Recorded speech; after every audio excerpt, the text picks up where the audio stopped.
د افغانستان د اسلامي امارت د ټولګټو وزارت د روان کال په وروستۍ نیمایي کې د سالنګونو لویې لارې د 30 کیلومتره سړک چې 10 کیلومتره کانکریټ او 60 کیلومتره سپالټ سړک وو د اساسي بیارغونې کار پیل کړ چې تر دا مهاله روان دی او د تونل د اساسي رغونې په موخه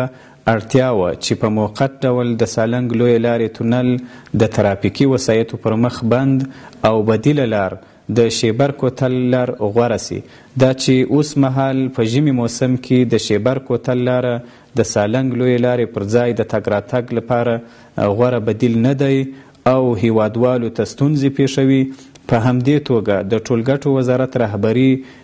د یادې پروژې د اساسي بیارغونې چارې دروي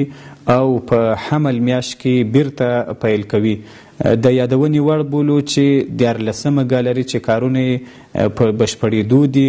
او فرعي لاره یې ستونزې پیښوي. په همدې موخه به انشاءالله ژر تر ژره 14مه ګالري د ترافیکو پر مخ خلاصه سي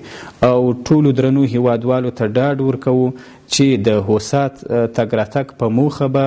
په ژمي موسم کې د ټولګټو وزارت د سالنګونو د ساتنې او څارنې ریاست په خپل ماشینري او فني پرسونل د یادې لویې لارې د حفظ او مراقبت چارې په دوامدار ډول په ښه توګه پر مخ یوسي.